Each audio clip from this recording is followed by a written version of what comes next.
Todos sabemos que hay iniquidad en cada crimen realizado. Lo que muchos no saben es el origen de su maldad.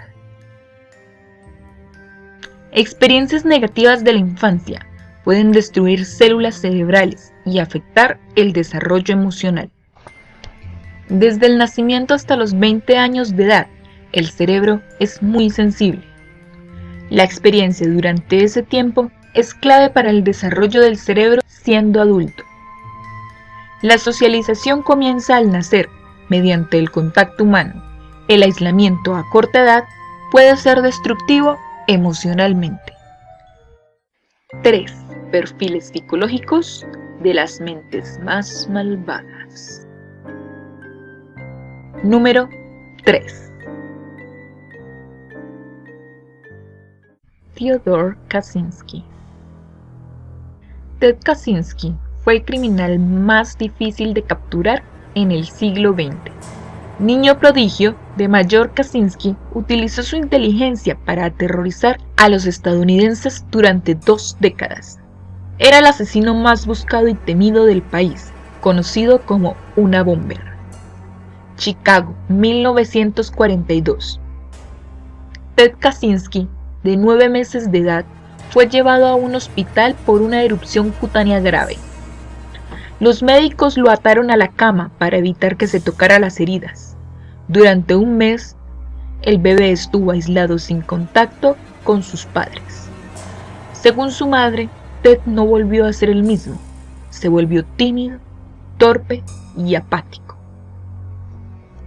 Era claro que el joven Ted era superdotado.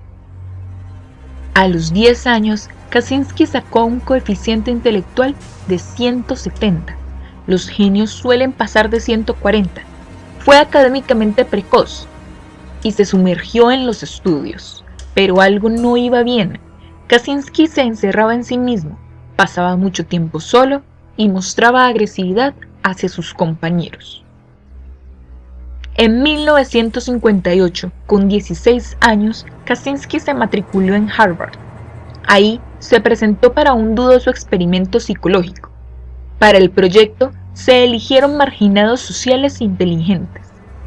A los sujetos se les daba nombres clave. El de Ted Kaczynski era legítimo. Los sujetos debían escribir sobre su filosofía del mundo, su manifiesto personal. Sus visiones cambiaron mucho. Su objetivo era probar su fuerza emocional. Se midieron la frecuencia de sus latidos y su respiración. Kaczynski respondió agresivamente. El experimento duró 3 años. Ese tormento continuo a su edad pudo haber afectado a su hostilidad. En 1972, Kaczynski se graduó en Harvard. Podría haberse convertido en un excelente matemático. En cambio, su genio lo ayudó a convertirse en uno de los terroristas más conocidos, una bomber. Después de Harvard, consiguió un doctorado y consiguió una cátedra de profesor en la Universidad de California, y se retiró a una vida tranquila en plena naturaleza en Montana. Vivió aislado en una cabaña de madera de 3 metros por 4 y pasaba horas obsesionado con una obra criminal: cambiar al mundo mediante la utilización del terrorismo. Pronto pondría en marcha su violento plan de erradicar la tecnología moderna que, según él, destrozaba la humanidad. 1978. Empezó a enviar paquetes bombas a personas cuyas ideas le resultaban ofensivas. Su primer ataque fue al Departamento de Ciencias en la Universidad de Chicago. Durante 9 años llegaron bombas a universidades y empresas. Una docena de personas fueron heridas y desfiguradas. Los explosivos eran cada vez más poderosos y mortales. Este matemático de la Universidad de California fue el responsable de la muerte de 3 personas y de la mutilación de más de 2 docenas. Durante 18 años, Kaczynski desconcertó a las autoridades. Sus crímenes no dejaban ni pruebas ni pistas sobre su identidad.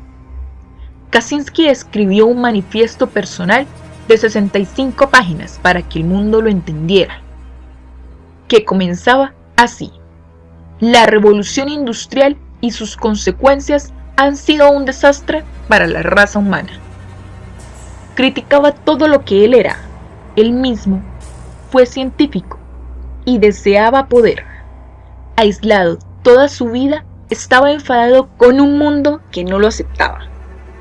Encontró fuerza al convertirse en el Unabomber. Al hacer los paquetes bombas, mataba desde la distancia pasivamente, un punto que condenaba en su manifiesto. En 1996, los investigadores encontraron su gran pista. Un hombre les dijo que estaba convencido que era su hermano. Después de un mes buscando por toda la zona de Montana, arrestaron a Ted Kaczynski. Quedaron impactados de su aspecto físico, demacrado, mugriento y con aspecto salvaje. Pero su cabaña estaba limpia, ordenada y llena de libros. Había material para confeccionar las bombas y armas. Al FBI le costó 12 días hacer el inventario. No mataba por placer sádico, sino por una causa filosófica. Su manifiesto muestra una mente brillante pero enferma. Para muchos, un genio malvado. Fue acusado de matar a 3 personas y de herir a otras 11. Se declaró culpable y fue condenado a cadena perpetua sin libertad condicional. El Dr. Michael Stone, el creador de la escala de maldad, lo ubica en el nivel 18. Número 2. Un físico del siglo XIX fue uno de los criminales con mayor sangre fría en la historia. El asesinato era algo lucrativo para él. En 1893, la Exposición Universal de Chicago estaba en su apogeo. Había muchos visitantes en la ciudad y muchos se hospedaron en el hotel de Holmes. Tenía 3 pisos, pero sus paredes eran una trampa mortal. La gente desaparecía tras su entrada al hotel. Holmes poseía todos los rasgos del mal. Le gustaba desmembrar, mutilar y torturarlos. Fue un médico del siglo XIX cuya inteligencia era su mejor arma, que transformó a Holmes en uno de los asesinos más depravados de la historia de Estados Unidos. Nació en 1861 y creció en soledad. La muerte le fascinaba. Su madre era una metodista devota.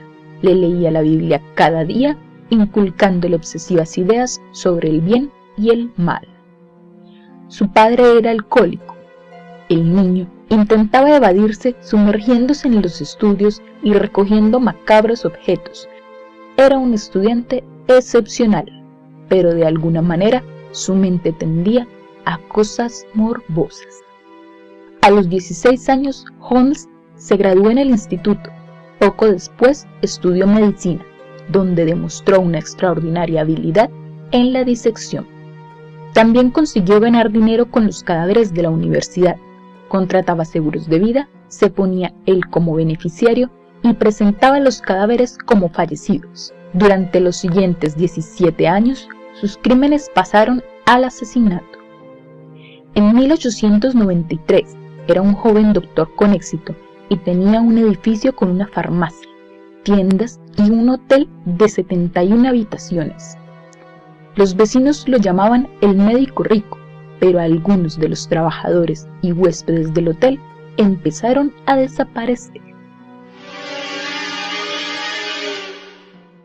Se calcula que hasta 50 huéspedes desaparecieron después de registrarse en el hotel. Holmes los gaseaba en las habitaciones, después enviaba los cuerpos al sótano mediante una rampa secreta.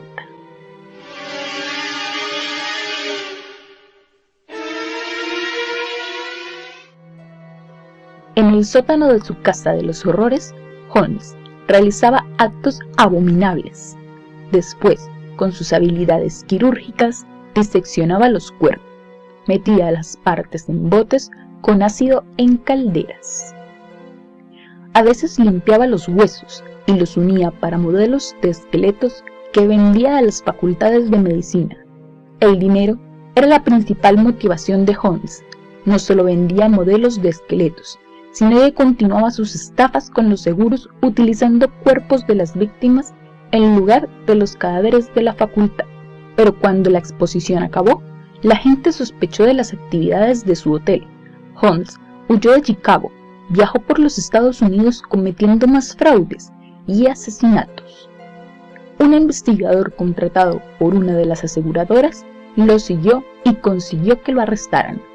Cuando investigó sobre las actividades de Holmes, descubrió los asesinatos. Holmes fue condenado por el asesinato de un cómplice, cuyo cuerpo había intentado utilizar en una de las estafas al seguro. Después, confesó 27 asesinatos más, aunque se estima que podrían ser hasta 200. En 1896, H.H. Holmes fue ahorcado. Holmes hizo lo posible para matar. Construyó una casa monstruosa, enmascaró sus crímenes, manipulando la opinión pública y ocultando los asesinatos. Era engañoso y depravado, un torturador. El Dr. Michael Stone lo ubica en el nivel 22, el nivel más alto en la escala de maldad, junto con Edmund Kemper. Como Holmes asesinó a más gente y la torturó más prolongadamente, supera a Edmund Kemper en depravación. Número 1. Edmund Kemper era un inteligente asesino a sangre fría. En 1972, la mañana de domingo de resurrección, Edmund había arreglado su cama y la casa estaba ordenada. Parecía un día normal, pero para Edmund Kemper era especial. Había cumplido el sueño de su infancia: matar a su madre. Después de que ella exhalara su último suspiro, se dijo a sí mismo: justicia poética. Kemper está entre los psicópatas más crueles. Este hombre, de más de 2 metros, mutiló e incluso devoró a sus víctimas. Le encantaba matar y debido a su inteligencia, sus crímenes pasaron mucho tiempo desapercibidos. Había un pasado en este hombre que lo llevaría a alimentar su odio e inteligencia. Kemper se crió en un hogar conflictivo. Sus padres se separaron cuando tenía 4 años. Él y sus 2 hermanas se quedaron con su madre amargada por la separación. Ella se desquitaba con el joven Edmund e incluso lo encerraba en el sótano durante meses. La rabia que siente hacia su exmarido la trasladaba hacia su hijo. En el sótano, Kemper fantaseaba, imaginaba que mataba a su madre, sus amigas y a su profesor. El aislamiento le provocaba odio y desmembraba las muñecas de sus hermanas. Vivía entre la casa de su madre y sus abuelos. Ellos lo hacían sentir como una carga. En agosto de 1964, en un ataque de ira, los mató. Lo enviaron a un psiquiátrico para adultos, aunque solo tenía 15 años. Obtuvo 136 puntos en el test de coeficiente intelectual. Rodeado de psicópatas, se dedicó a aprender de ellos. Lo dejaron en libertad en 1969. Cuando salió, Kemper tenía 20 años y lo enviaron a vivir con su madre. Me devolvieron a la olla a presión de la que había salido. Era una relación muy depresiva y muy poco sana. A veces, cuando discutía con ella, se iba en su carro y recogía muchachas de las cuales disfrutaba de su compañía y vulnerabilidad. Las primeras víctimas fueron 2 universitarias. Las recogió y las mató a tiros. Llevó los cuerpos a casa y las descuartizó como lo había hecho con las muñecas de sus hermanas. Guardó partes de los cuerpos en el congelador como trofeos e incluso se comió algunos. Los restos los esparció por la costa californiana. acabó matando y descuartizando a 6 mujeres. Describió cada crimen como una fantasía hecha realidad. Con cada asesinato se sentía con más poder y con ganas de hacerlo más salvajemente. Al final, Kemper dirigió su ira al origen de todo, su madre. En Pascua, la golpeó fuertemente y la decapitó en su dormitorio. Luego, invitó a una amiga de su madre y también la mató. Al día siguiente se entregó. Durante su infancia, su madre era una figura abusiva. Para él, matar a universitarias era como matar a su madre una y otra vez. Finalmente, matarla era su manera de cerrarlo todo. Lo condenaron a 7 cadenas perpetuas. El doctor Michael Stone lo ubica en el nivel 22 con la categoría más alta. Si el video te gustó, por favor dale pulgar arriba y compártelo con tus amigos. Suscríbete a este canal si quieres ver más videos así. Por favor, hazlo. Eso me ayudaría mucho para seguir creciendo. Añádete a mis redes sociales dándome like en Facebook y siguiéndome en Twitter para seguir en contacto. Abajo en la descripción se hallan links directos. La ambientación de este video ha corrido a cargo de los canales que suben tutoriales de música sin copyright. Te ha hablado Daryl y te deseo buenas noches.